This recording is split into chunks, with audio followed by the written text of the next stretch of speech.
Oke. Belajar dulu kita, semangat kita. Menulis kita nanti terus juga. Dulu. Afkar mau kemana lagi? Apa? Nggak usah biar aja udah. Udaranya panas Medan nih sekarang ini. Tapi kalau pun pakai AC nggak bagus. Kenapa? Karena kan AC nggak, nanti ada virus. Terus kalau kita nggak jadi keringat, kita kalau masih keringatan berarti bagus itu racun-racunnya keluar dari keringat, itu racun-racunnya sehat. Tapi kalau keringat kali nggak enak juga. Itulah gunanya kita cuci muka agak-agak jadi dingin duduk gitu. Jadi makanya semangat ini kita belajar untuk menulis ya, udah menulisnya. Nanti habis itu menghafal. Berapa? Misalnya 5 kata dihafal. Yang udah nulis habis itu dihafal. Afkar udah hafal belum? Maktabun niknasatun. Dihafal, nanti disetor. Maktabun niknasatun kursiun. Enggak, gini ngapalnya pakai nada biar enak. Maktabun. Ya, misalnya tuh, kolam haza kitabun pakai haza tadi. Haza kitabun, haza kolamun. Walaupun ada bedanya pulpen sama pensil ada di sini kan. Habis itu apa lagi? Haza maktabun gitu. Habis itu dihafal. Kan? Kita menghafal itu tadi untuk memang supaya kita tahu kalau kita mau menguasai bahasa apapun itu. Misalnya kayak bahasa Inggris atau bahasa apa? Bahasa Arab ini ya, salah satunya dengan menghafal, nah itu diomongkan.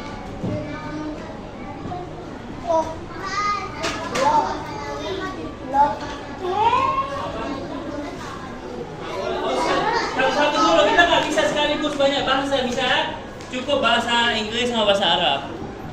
Kan? Iya, menghafal bahasa Arab kan supaya tahu. Afkar, supaya bisa tahu. Bapak bilang kan kemarin, bahasa Arab itu untuk apa? Kalau kita tahu bahasa Arab, walaupun nggak banyak, cuma sedikit-sedikit, itu nanti bisa kita membantu untuk apa? Membantu Afkar untuk apa? Bukan menghafal, memahami Al-Quran.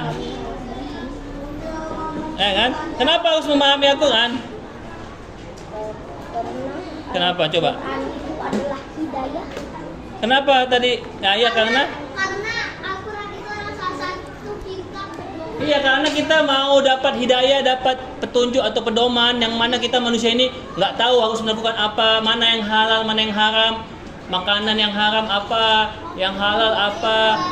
Ya, makan ayam juga, kalau ayamnya nggak disembelih, ayam tiren atau ayam apa, itu bisa haram karena dia nggak disembelih dengan menyebut nama Allah dan jadi penyakit, darahnya rusak tubuhnya ini, organ tubuhnya jadi membuat kita sakit karena dia nggak langsung disembelih. Kalau dia langsung disembelih kan udah Bapak pernah bilang, langsung darahnya langsung putus, nggak ada lagi pembekuan darah gitu-gitu, jadi sehat ayam itu atau hewan yang disembelih. Tapi kalau hewan misalnya ketabrak dia meninggoy, udahlah nggak boleh dimakan karena yang ada nanti sakit dia makanannya.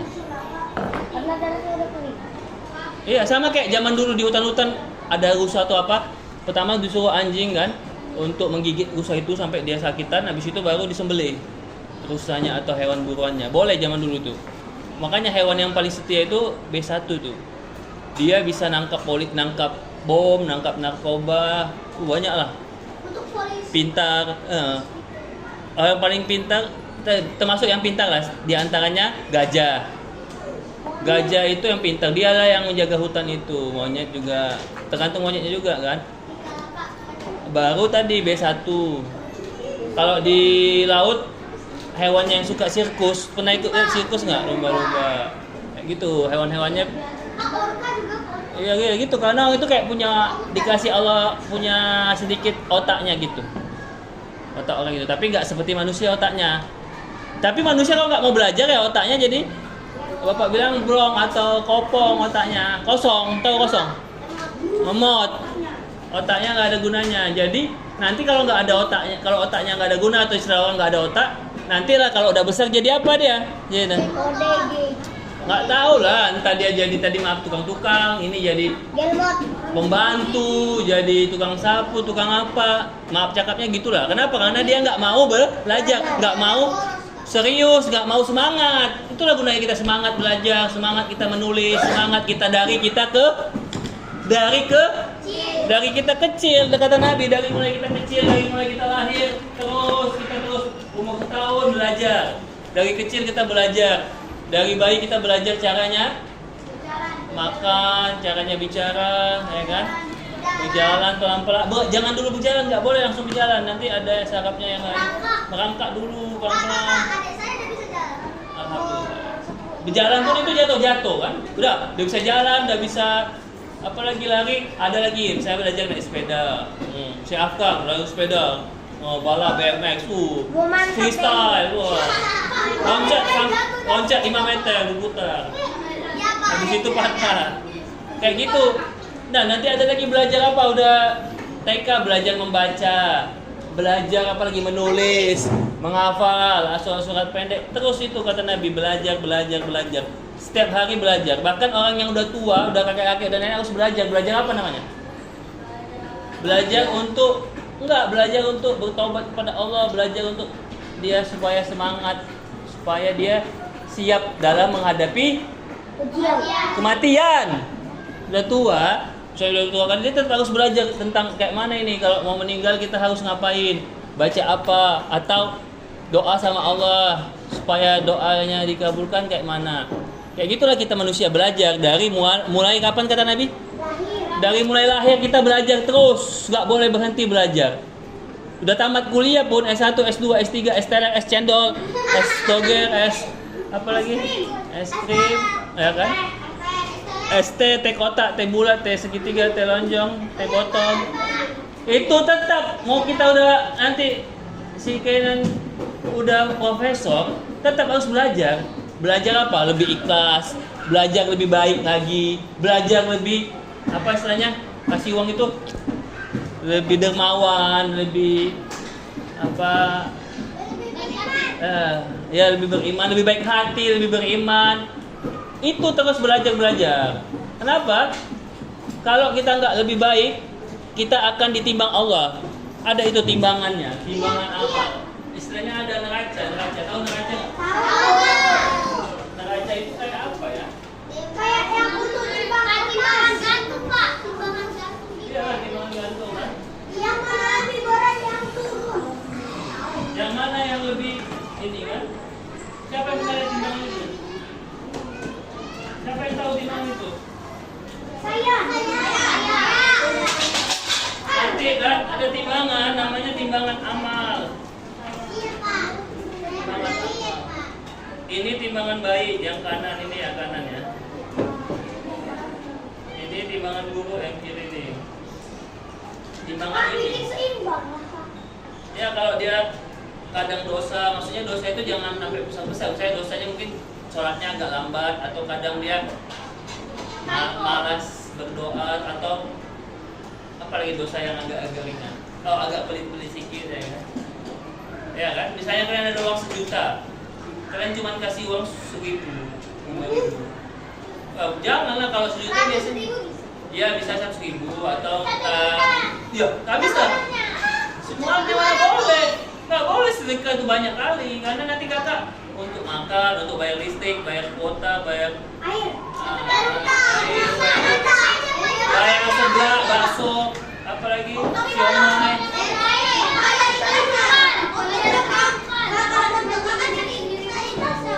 Nggak bisa semua uang sedekahin. Ada batasnya, antara 10% tadi. 10% berapa? Sedekah tapi pentingin diri sendiri dulu. Iya, selesai dulu kita memenuhi kebutuhan, misalnya makan kita, apalagi misalnya cicilan kayak bapak ada cicilan rumah, cicilan apa lagi, misalnya cicilan Zaidan, ZX-nya, misalnya kan, itu dulu. Jadi kita kalau banyak dosa, dia memang agak timpang, tapi ketika kita beribadah, beristighfar sama Allah, balik lagi bisanya. Kata Allah, semua dosa diampuni Allah, semuanya diampuni Allah, kecuali dosa. Iya, misalnya kita percaya kepada batu ini, Kita percaya kepada pohon ini. Oh, ini pohon ini keramat ini. Kalau kita kasih sesajen, kasih bunga-bunga, kayak orang Cina lah, tahu orang Cina? Cina kan ada istilahnya kayak ada patung-patung yang kecil gitu kan. Patung-patung kecil nanti dikasih buah, dikasih donat, dikasih jengko, dikasih ayam buah. Ada kalau bapak ini diambilnya. Ada meja Heeh. isinya nasi. Sayang kali kan? Habis uang kayak gitu. Bagus orang miskin yang dikasih, banyak orang gini. daripada Katanya untuk apanya? Untuk apanya malaikatnya katanya untuk ininya penjaganya. Mana bisa malaikat makan? iya dan bisa malaikat makan Agak lain. Iyalah itulah nanti kita pelajari. Kan kemarin nanti Siro kemarin ada tentang agama-agama. Di Jepang menyembah matahari, nama agamanya Shinto. Agama orang itu. Makanya waktu dia menjajah Indonesia, semua ustaz-ustaz ulama dipaksa untuk menyembah mengukuk matahari. Kalau nggak ditendang, disiksa, dipukul pakai apa itu senjata itu senapan. Itu orang Jepang memang kejam kali dia. Iya, kayak gitu zaman dulu. Kalau ustaz-ustaz kan nggak mau dia dipenjara itu karena ustaz-ustaz nggak ada ini syirik karena menghadap ke matahari, dia kayak menyembah matahari, ya kan? Nggak mau orang itu. Itulah disiksa-siksa ustaz-ustaz zaman Jepang dulu. Hebat tuh Jepang tuh, tapi sadis memang. Kalau nggak mau nurut sama dia langsung dipaksa, ditendang-tendangin. Gitu. Iyalah perang dunia itu dulu. Ya makanya kita udah tahu kayak gini kalau ada hal-hal yang syirik, misalnya percaya zodiak, misalnya ramalan bintang, tahu ramalan bintang? Ada Gemini, ada yang gambar ikan apa tahu? Gambar ikan, Pisces, gimana ikan? Pisces kan ikan. Ada yang kalajengking, ada Virgo. Itu namanya percaya kepada ramalan, percaya kepada hal-hal yang nggak pasti, berdosa. Kecuali ada dalam Al-Quran. Kata Al-Quran nanti ada Dajjal, ada nanti Yajud Manjud. Nah, kalau kayak gitu udah diceritakan di Quran. Ada monster namanya Yajud Manjud. Katanya ada di bawah bumi ini binatang monster atau istilahnya dabbah yang kalau kiamat nanti dia keluar. Bapak teringat ini filmnya King Kong Skull Island? Kalian tonton? Kan dia monsternya dari rongga bumi ini katanya. Mungkin kayak gitu-gitu lah nanti. Dia sembunyi. Alam lainnya itu kan, alam tempat yang belum terjamah. Katanya. Bisa jadi itu tempat nanti dabah-dabah itu Yajud Majud itu, monster-monster itu. Sekarang dia lagi tidur atau lagi apa dia? Lagi diikat. Nonton lah film King Kong Skull Island, yang Skull Island ya. Oh. Kan yang kemarin King Kong terbaru King Kong versus Godzilla. Ada lagi sebelum itu, itulah dia Skull Island. Download dan nonton. King Kong. Oh. Ya. Ada kayaknya. Bagus tuh filmnya. Tentang apa tadi? Kita bisa mengaitkan tentang ciri-ciri nanti akan keluarnya munculnya binatang monster tadi dan Yajud Manjud. King Kong lah, tapi judul bawahnya, judul besarnya King Kong, judul bawahnya, judul kecilnya Skull Island. Pulau apa deh? Skull itu apa? Pulau apa? Skull itu bahasa Inggris artinya apa? Skull? Enggak. SKUL, Skull. Tengkorak kan? Nah, pulau tengkorak kan? Di situ ada kayak dinosaurus, tapi nggak betul atau nggak tahu Bapak ya. Yang penting Bapak bisa bayangkan kalau nanti ada keluar monsternya dari rongga-rongga itu. Kita nggak tahu di mana-mana mungkin ada lubang. Mungkin di bumi-bumi mana di ujung-ujung bumi ini ada lubang besar. Itu mungkin nanti tempat keluarnya monster itu. Ya nggak tahu, tempatnya tersembunyi di hutan-hutan di mana-mana, nggak bisa kita. Inilah memang udah Allah buat gitu lah, supaya nanti kalau kiamat dia muncul. Kalau dia udah muncul, semua manusia akan dimakannya, nggak ada lagi. Ibaratnya bumi ini udah kayak semua daratan kita ini, tanah ini udah kayak lautan darah. Ya mati semua manusia. Atau tadi kiamatnya seperti dalam surah Az-Zalzalah ada surah Az-Zalzalah iza zulzilatil ardu zilzalaha. Kayak gitu kiamat itu macam-macam lah. Apa namanya?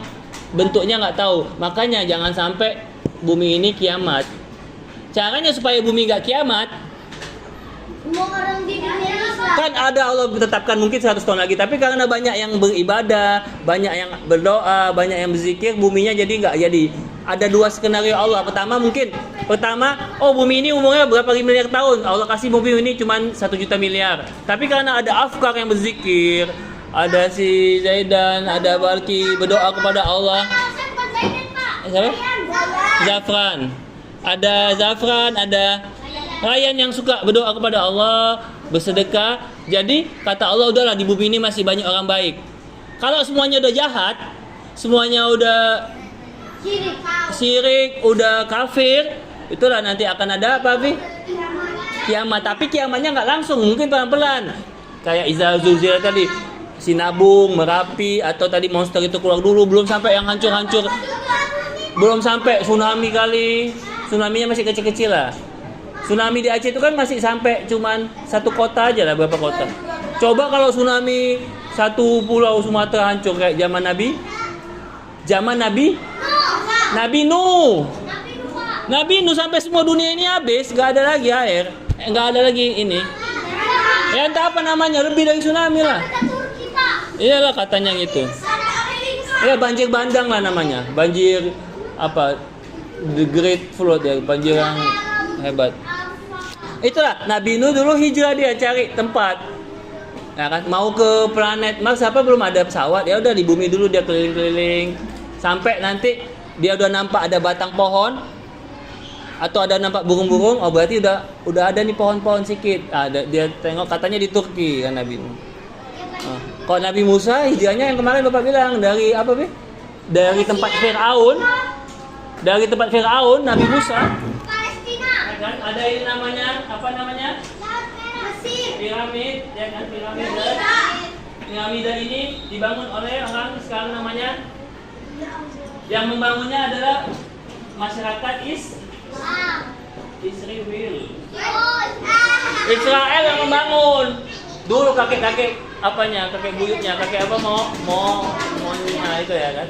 Orang itu yang membangun. Habis itu orang itu kan udah disiksa, minta tolong sama Allah, ya Allah, selamatkan kami, berikan kami juru selamat atau nabi. Ya itulah dia Nabi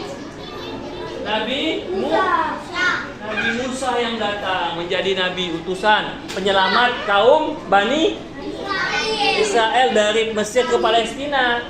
Itu Nabi Musa hijrah dia. Nabi yang hijrah juga itu kayak yang Nabi Yunus.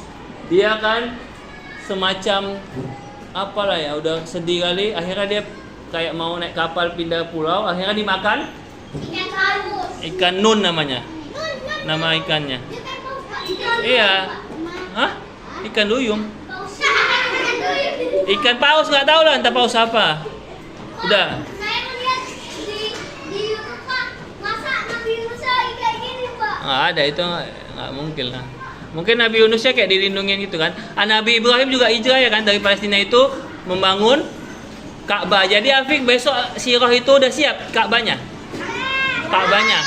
Digambar bagus-bagus. Sudah. Siapkan. Oke, ya ini kita nanti belajar gini. Tapi gini tuh. Jadi jangan sampai kita nanti timbangannya kecil atau timbangannya sedikit, sehingga ketika itu akan dikasih buku catatannya atau timbangannya, hasil timbangannya itu di sebelah kanan apa sebelah kiri. Kalau dikasih ke sebelah kiri kita, berarti itu tandanya udah kita harus ngantri, kita harus pergi ke pintu neraka, barisan pintu neraka. Pergi sana kata malaikat dengan muka yang malaikat apa yang menjaga neraka? Malaikat apa? Malaikat Malik lah. Kalau kita dikasih tangan kanan yang dikasih berarti yang ya kita masuk surga. Itulah malaikat Ridwan. Malaikat Ridwan lah sebagai apa namanya? Penjaga surga. Makanya nama Ridwan itu artinya ridho. Orang yang ridho kepada Allah, orang yang ikhlas, nanti dia akan masuk surga. Dari mana pintunya? Bisa dari pintu Rayyan. Pintu Rayyan itu apa? Pintu orang yang berpuasa. Nama abang itu Rayyan itu ada artinya. Rayyan itu tadi orang-orang yang suka berpuasa. Jadi kalau ada yang suka puasa, dia rajin puasa, tentunya baik juga lah kan. Nanti dia akan masuk pintu surga dari namanya pintu sini Ryan. Pintu Rayyan. Kalau sholat namanya babu sholat, gitu-gitu. Ada lagi pintu apa lagi? Pintu zakat atau sedekah. Banyak pintu surga itu. Pintu zikir. Zikir atau sholawat kepada Rasulullah. Ya? Pintu ihsan namanya, pintu ihsan. Ihsan itu berbuat baik, ihsan. Mama saya udah ngasih tahu doa untuk namanya dihapus di neraka, Pak. Kayak mana doanya? Allahumma inni as'aluka Ha. bi anni asyhadu anna Ilaha illa anta.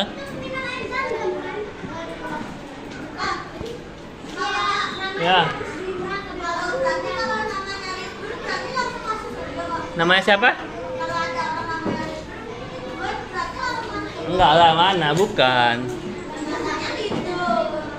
Iya, maksudnya kalau dia punya sifat ridho, di dalamnya dia ridho. Misalnya, ini bapak suruh kalian belajar, bapak suruh kalian, misalnya ayah mama kalian juga kalian belajar, apa kan senang atau ridho, pasti kalian akan ridho itu senang, semangat. Kita orang tua kita taati, pasti semangat orang tua kita ridho sama kita.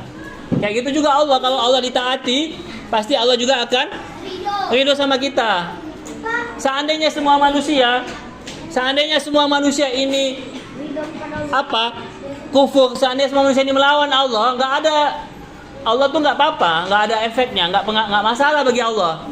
Semua manusia ini kafir, kufur atau bandel, jahat, ya kan, gemot, apa semua, preman. Bagi Allah kayak mana bagi Allah? Bagi Allah bagaimana kalau kita semua ini sesat? Biasa aja. Ya nggak apa-apa sama Allah. Ya itu nanti Bapak bilang akan ada hari kiamat lah. Udah, ngapain lagi nggak ada manusia yang menyembahku, kata Allah. Udah, kiamatkan aja duanya. Nanti baru Allah buat lagi bumi baru lagi. Isinya alien, tak apa. Pak, sebelum ada manusia dulunya Apa? si bumi ini monster, Pak. Enggak, dulu isi bumi ini jin, makhluk jin. Entah nak kuntilanak, owe gombel, owe. Enggak, bukan. Bukan. Itu kenapa orang itu bisa berubah jadi gitu? Karena orang itu tahu manusia ini takut sama hal-hal yang apa? Pakaian kain kafan tuh ketakutan orang nengoknya kan, seakan-akan apa. Nah, jadi dia berubah jadi pocong. Oh, nengok perempuan baju putih yang panjang apa, ketakutan. Jadi orang itu berubah. Aslinya orang itu mungkin mukanya biasa aja, bayangan-bayangan gitu aja. Aslinya. Coba nanti kalian jumpa tanya. Jumpa kayak mana kayak bentuk aslimu? Bentuk aslimu kayak mana gitu? Coba tanya. Wawa nggak berani lah.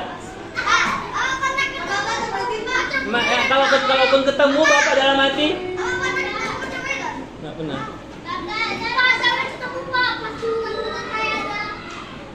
Hutan? Di mana? Hutan? Dia itu ke Medan. Dia diikat di pohon, Pak. Hah? Ya, Pak, ke Medan itu Apanya itu? tinggi, Pak. Iya, Pak, dia lagi diikat, Pak. Kok terbalik gitu ya?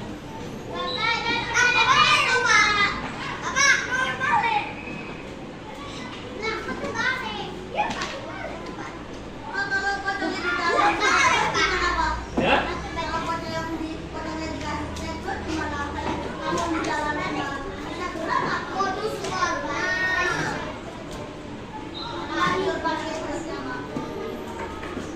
Begini ya? Oke, ini karena nggak bisa kita buka halaman 3 aja, buka halaman 3 coba. Pak, saya mau gambar bukunya, Pak. Iya, Pak. Bukunya itu, Pak. Terus dibalik ya, aneh nih. Kayak gombel.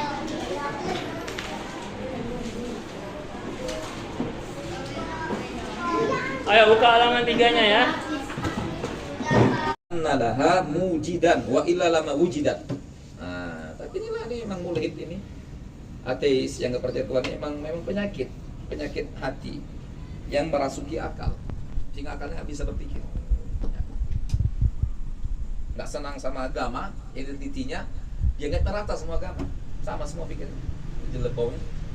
Nah, kita tatkala menghadapi mulhid, orang yang mengingkari eksistensi Tuhan, nah, bidalilil ablad, dengan bukti yang terang benderang, nyata, nah, mengenai adanya Tuhan, kita sampaikan dulu ke yang bersangkutan. Nudzakirlah, kita ingatkan bersangkutan lebih dulu hadzal dalil, bukti ini, bukti yang tidak bisa di ya tajahal, yang pura-pura yang pura nggak tahu, dia nggak bisa dianggap nggak tahu, jangan pura-pura nggak tahu, nah, pasti tahu, ya, yang nggak bisa diingkari dan dianggap nggak tahu gitu. Ya, kita haturkan di hadapannya bukti yang tidak bisa disanggah dan tak bisa dibilang nggak tahu, nggak bisa. Fakta ini nyata kan begitu. Keterangan tadi bisa dibantah, keterangan saya tadi bahwa alam ini adalah sang pencipta, bisa dibantah tadi dari keterangan awal tadi, paragraf pertama, bisa dibantah alam ini nggak ada penciptanya, bisa kan, gitu. Jadi ketika kita sampaikan kepada seorang yang mengingkari keberadaan Tuhan, mulhid, ateis, ya kan, kalau sekarang itu kita sebut dalil ini, kita sampaikan sama dia bukti ini, Tuhan itu ada, ini bukti adanya alam ini dulunya nggak ada, nggak mungkin dia tiba-tiba ada dengan sendirinya tanpa faktor X. Faktor X itu Tuhan yang kita maksud, ya gitu. Kita sampaikan begini, begitu al-ablajul wadih, terang benderang, nyata, terang, nah, yang nggak bisa diingkari, dipungkiri, nah, ditolak oleh siapa saja yang berakal sebenarnya. Tapi begitulah mulhid, ateis, nah, ketimpangan dalam mencerna, ya, dengan pikiran sehat. Inna natakhid, sesungguhnya maksudnya kita jadikan semua alam wujud yang ada ini, ciptaan allati kanat yaumama, yang sebelumnya suatu saat dia dulunya nggak ada, nah, ini sebagai bukti bahwasanya ada sang penciptanya. Kalau nggak ada sang pencipta ini, wa illa lama wujidat, maka dia otomatis tidak akan pernah ada. Begitu cara kita memberikan pemahaman kepada orang yang mengingkari keberadaan Tuhan. Ini alam ini ada. Begini, kalau Anda mengingkari Tuhan, ya kan, itu timpang, itu pincang akal Anda, itu perlu dibawa berobat itu, ya kan. Bukti ada Tuhan itu alam ini semulanya nggak ada. Mana bukti alam ini semula nggak ada? Kita lihat alam ini, ya, berlaku pada alam ini namanya arad, sifat. Di mana sifat pada alam ini berubah-ubah, kan begitu? Warna, bau, rasa, kan begitu? Gerak, diam, itu namanya arad, namanya sifat yang berada pada alam. Dia berubah-ubah. Sesuatu yang berubah itu berarti dia tidak qadim. Pasti ada awal dan permulaannya. Sesuatu yang ada awal dan permulaannya tidak mungkin ada dengan sendirinya. Kenapa? Al aslu baqa'u makana ala makana. Istilahu rujahan syai' ala ghairihi bila murajjih. Itu kita katakan. Jadi ketika alam ini menjadi ada yang sebelumnya nggak ada, dan bukti tidak adanya karena dia berubah-ubah, itu pun juga masih ada awal permulaannya. Nah, berarti ada faktor X yang menyebabkan dia ada.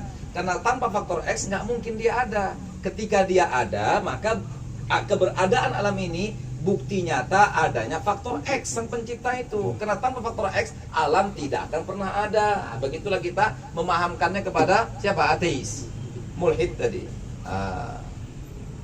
Ya, kan cukup sederhana sebetulnya.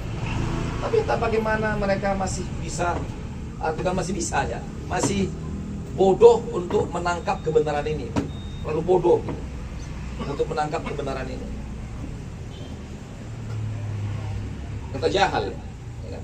Mutajahil, pura-pura nggak tahu, pura-pura nggak bisa memahami. Gitu. Ya.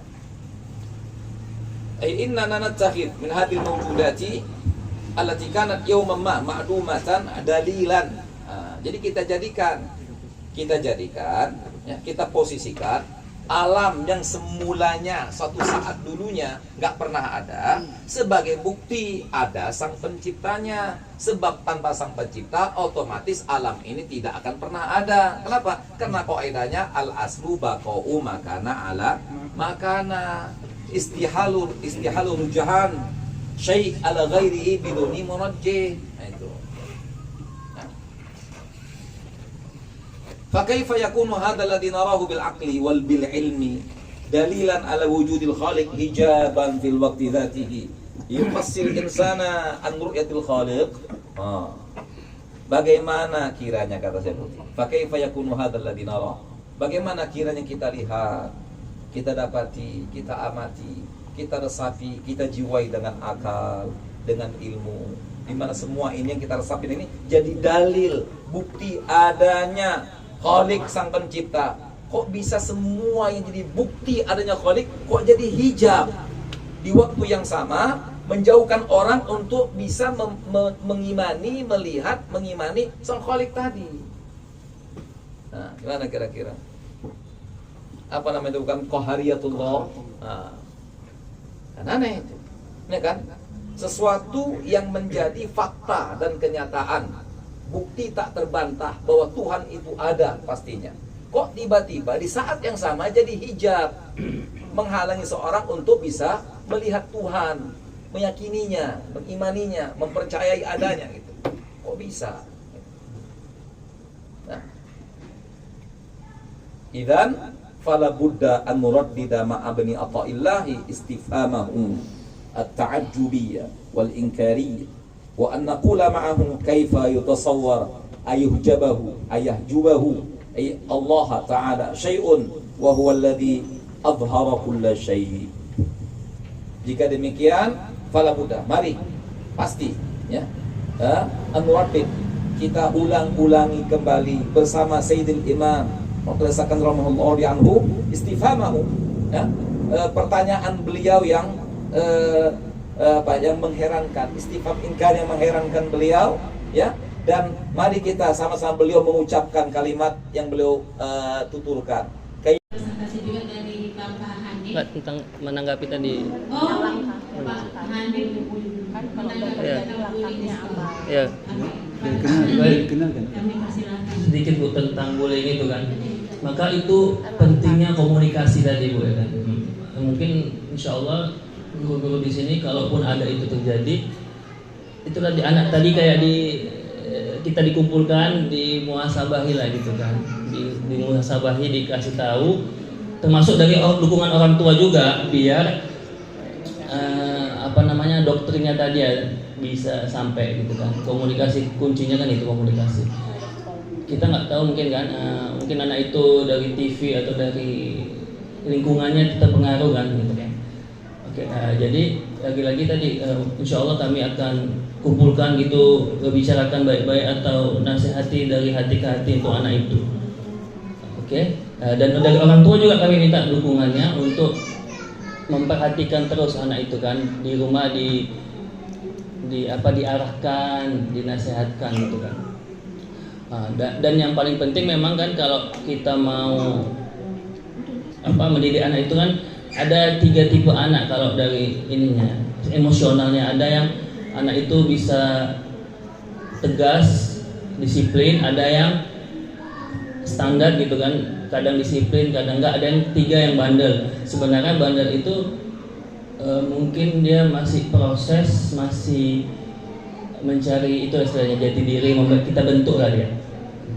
Dan itu paling penting sebenarnya kemudian dari sisi emosional kita. Jadi kan ada emosional, ada intelektual, ada spiritual. Kalau kita mau cari yang lebih utama lagi, yang paling penting itu di sisi mana, Pak?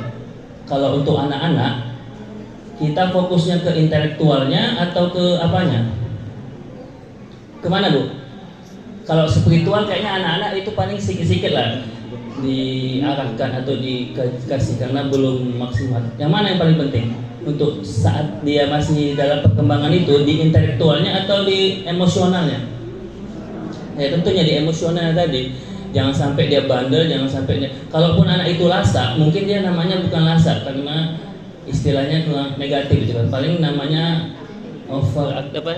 aktif ya, aktif. Ataupun mungkin kenapa bisa lasak, mungkin kalau saya baca itu karena kelebihan apa deh, karena gula ya, makanya kebanyakan gula gitu.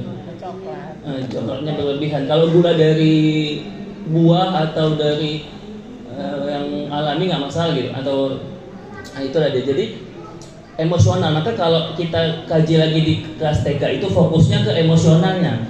Contoh kayak tadi ada field trip, mungkin sekali dua kali bisa ditemani, tapi kalau berikutnya kalau bisa jangan, supaya bisa anak itu apa tadi? Bisa dia mandiri gitu kan. Mandi sendiri juga ya kan. Jadi kalau di luar negeri kayak gitu dia. Anak itu kalau udah TK diarahkan supaya mandiri, ke kamar mandi bisa sendiri, bisa menjaga dirinya, makan bisa sendiri. Ya itulah tugas orang tua, diajari dari. Terus kalau dia tantrum, kalau anak itu tantrum, ya jangan terlalu diikuti. Sebenarnya kan masalah ini banyak kita sebagai orang tua ini belum siap mental gitu nengok anak kita. Jadi bagus kita yang ikut anak atau anak yang ikut kita yang nurut anak atau anak yang ngatur kita. Itu kebanyakan mungkin kita merasa kasihan sebentar, tapi sebenarnya nanti itu merusak mental anak. Itulah gunanya emosional tadi. Jadi kalaupun memang di TK ini semester 1 belum nampak perkembangan intelektualnya, atau contohnya kecerdasan apa namanya Bu? Calistung ya. Itu mungkin kita masih berusaha lah, tapi memang itu bukan yang utama. Nanti lah kita kejar itu. Tapi yang paling penting tadi kedisiplinannya, sosialnya. Misalnya kayak di Jepang orang itu diajak ke panti jompo, ke Pak Polisi ngasih bunga dan sebagainya untuk melatih sosialnya tadi atau emosionalnya. Belajar ngantri. Nah, itu yang paling utama dulu. Bisa menghormati orang tua, orang lain gitu kan. Nah, itulah yang harus kita tanamkan, bukan dari sekolah aja tapi dari kita semua, supaya menjadi anak yang soleh dan soleha. Kalau masalah intelektual itu bisa dikejar nanti di SD atau di SMP gitu deh. Nah seperti itulah ya Bu yang menjadi fokus utama kita. Jangan salah fokusnya, jangan salah tujuannya. Kalau untuk masih TK SD itu ke emosinya dulu, tapi sedikit-sedikit juga ditanamkan spiritualnya, dari ibadah, dari apa ya, doktrin-doktrin lah kita sedikit-sedikit. Nah itulah dia. Sedikit tambahan, mudah-mudahan ada manfaatnya. Lagi-lagi intinya kita komunikasi terus, orang tua juga harus terus belajar. Life is learning, never minal mahdi ilal lahdi kan. Jangan sampai kita berhenti belajar gitu. Keep learning gitu kan, supaya anak ini terus bisa kita kembangkan, bisa kita didik lebih baik lagi insyaallah ya. Amin amin ya rabbal alamin. Baik, cukup sekian. Terima kasih kami ucapkan kepada Bapak Hanif atas saran dan masukannya.